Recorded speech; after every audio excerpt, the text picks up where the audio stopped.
कुछ anti corruption day के ऊपर दो तीन बातें जो हमने विचार की हैं, जो हमें करनी है। एक, सीएमओ में हम एक एंटी करप्शन सेल बनाए। देश के अंदर जब भी कोई चीफ मिनिस्टर कोई घोषणा करते हैं तो पब्लिक को पूरा विश्वास होता है कि अब इसके ऊपर पूरा काम होगा, लेकिन हरियाणा के अंदर हालत और है। यहाँ पर जब चीफ मिनिस्टर श्री मनोहर लाल खट्टर जी कोई घोषणा करते हैं तो वो घोषणा हवाई बन जाती है, उस पर कोई काम नहीं होता, इसलिए वो मुख्यमंत्री ना होकर एक घोषणा मंत्री बनकर रह गए हैं।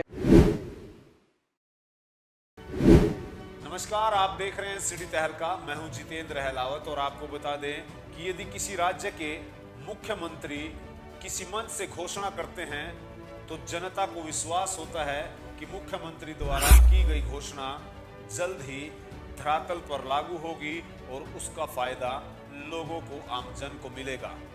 लेकिन ऐसा ही एक मामले की यदि बात की जाए जो कि आरटीआई से खुलासा हुआ है और उसमें खुलासे के दौरान जो बातें सामने निकल के आई वो बेहद ही चौंकाने वाली है।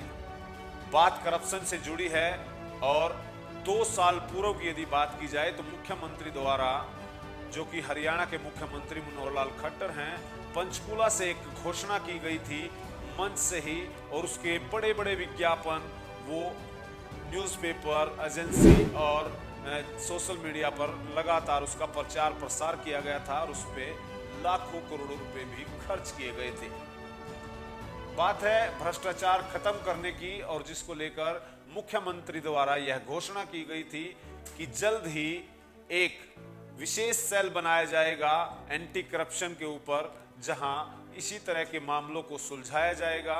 यदि कोई भी किसी भी चीज पर करप्शन की कोई बात आती है आम जन के पास, वो सीधी शिकायत अपनी एंटी करप्शन सेल में दे सकता है, और जिसको लेकर आरटीआई एक्टिविस्ट पीपी कपूर ने इसका जवाब मांगा तो जवाब बेहद ही चौंकाने वाला था। देश के अंदर जब भी कोई चीफ मिनिस्टर कोई घोषणा करते हैं तो पब्लिक को पूरा विश्वास होता है कि अब इसके ऊपर पूरा काम होगा, लेकिन हरियाणा के अंदर हालत और है। यहाँ पर जब चीफ मिनिस्टर श्री मनोहर लाल खट्टर जी कोई घोषणा करते हैं तो वो घोषणा हवाई बन जाती है, उस पर कोई काम नहीं होता, इसलिए वो मुख्यमंत्री ना होकर एक घोषणा मंत्री बनकर रह गए हैं।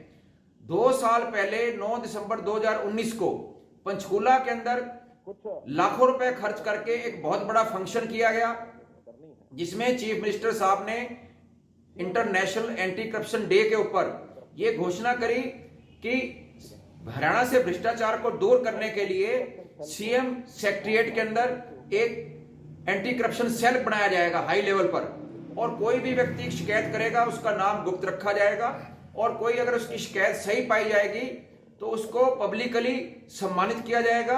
अगर वो चाहेगा तो उसके घर पर आकर सरकार उसको सम्मानित करेगी। इसी के बारे में जब हमने पिछले साल ये पता किया कि सीएम साहब की उस घोषणा का क्या चल रहा है, तो हमारे को बताया गया कि सीएम साहब की घोषणा पर जल्दी नोटिफिकेशन जारी होने वाला है और बाद में आपको बता दिया जाएगा। अब हमने 2 साल बाद जब ये आरटीआई लगाई सीएम सचिवालय में कि भाई सीएम साहब ने जो 2 साल पहले घोषणा करी थी भ्रष्टाचार को मिटाने के लिए, तो उसका क्या हुआ, तो उन्होंने बताया, हमारे को ये लेटर भेजा है अभी 14 दिसंबर को, इसमें उन्होंने बताया है कि सीएम साहब ने तो कोई ऐसी घोषणा ही नहीं करी थी। अब यानी कि सीएम साहब की घोषणा हवाई हो चुकी है, जबकि जब सीएम साहब ने ये 2 साल पहले घोषणा करी थी तो पूरे देश के तमाम अखबारों के अंदर ये एडवर्टाइजमेंट हरियाणा सरकार ने छपवाई थी।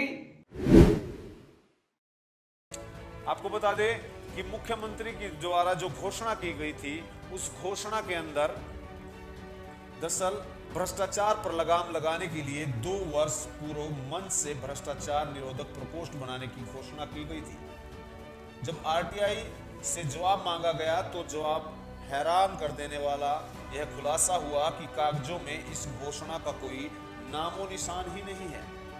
इस पर पीपी कपूर ने जो संज्ञा दी और कहा कि यह मुख्यमंत्री नहीं, झूठी घोषणा करने वाले मुख्यमंत्री हैं, ये हम नहीं, खुद पीपी कपूर कह रहे हैं। सुन लीजिए। ये सीएम साहब ने घोषणाएं करी हैं, ये फोटो सहित उनका प्रूफ साबित है, सामने है, और इस पे लाखों रुपए खर्च किए गए।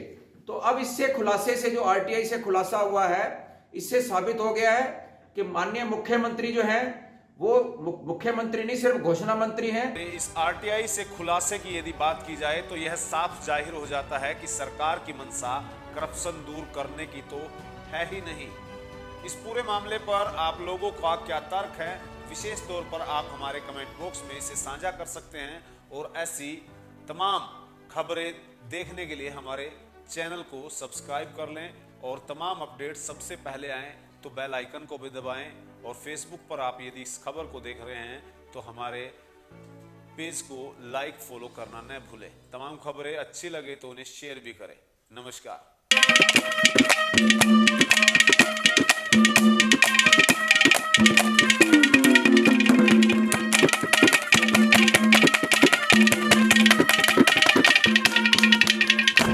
किसने कितना काम किया, किसने किया विकास, क्या है गांव के मौजूदा हालात। ग्रामीण किसे देंगे अपना वोट, नाम पर या काम पर?